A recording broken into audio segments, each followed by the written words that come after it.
एक अमीर बिजनेसमैन की बेटी एक जरूरी मीटिंग के लिए कंपनी पहुंची थी, लेकिन गलती से एक वर्कर ने उसके कपड़े खुरच लिए। वो घबरा गई। पास ही काम कर रही एक क्लीनर ने उसकी बेचैनी देख ली। उसने मदद की पेशकश की और कहा कि वो कपड़े सिल देगी। मजबूरी में लड़की उसके साथ ऊपर चली गई। उसे बिल्कुल अंदाजा नहीं था कि वो औरत सिर्फ 10 मिनट में कपड़े सिल देगी, और इतना ही नहीं, कपड़ों को पहले से भी ज्यादा एलिगेंट बना देगी। लड़की को वो क्लीनर बहुत सुलझी हुई और सॉफ्ट लगी। तभी उसके दिमाग में ख्याल आया, क्यों ना इसे अपने सिंगल पिता से मिलवाया जाए। उसे ये नहीं पता था कि उसके पिता ही उस कंपनी के जनरल मैनेजर हैं। 1 साल पहले विदेश जाने से पहले उसने अपने पिता के लिए कई रिश्ते देखे थे, लेकिन वो किसी से भी खुश नहीं हुए। उसी समय एक औरत को अपने रेजिडेंस रिकॉर्ड की समस्या हल करनी थी। उसने फेक मैरिज के लिए किसी को ढूंढा, लेकिन सामने वाले ने अचानक पैसे बढ़ा दिए। जनरल मैनेजर ने मौका देकर कहा वो बिना किसी पैसे के उससे शादी करने को तैयार है। दोनों ने तुरंत शादी कर ली, लेकिन एक जरूरी प्रोजेक्ट की वजह से उसे पूरे 1 साल के लिए विदेश जाना पड़ा। जाने से पहले उसने उस औरत को $5 मिलियन की घड़ी दी और जल्दबाजी में निकल गया। पूरा 1 साल बीत गया। वो औरत अपनी बहन के साथ रहने लगी। वक्त इतना बीत चुका था कि उसे ठीक से याद भी नहीं रहा कि उसका पति दिखा कैसा था। शहर में गुजारा करने के लिए उसने क्लीनर की नौकरी पकड़ ली। उसी दिन वो अपने पोते के जन्मदिन की पार्टी में होटल गई। पूरे साल की कमाई से उसने अपने पोते के लिए एक सोने का कंगन खरीदा था। खुशी खुशी वो कंगन पहनाने ही वाली थी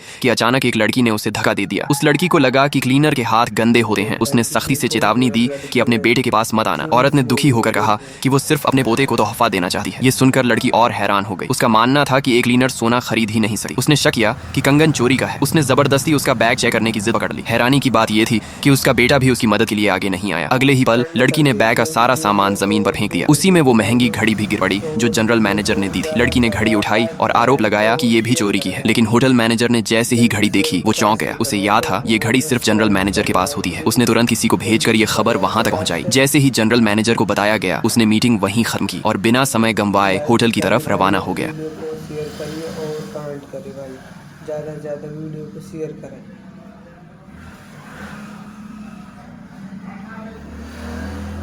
लाइक करके भाई।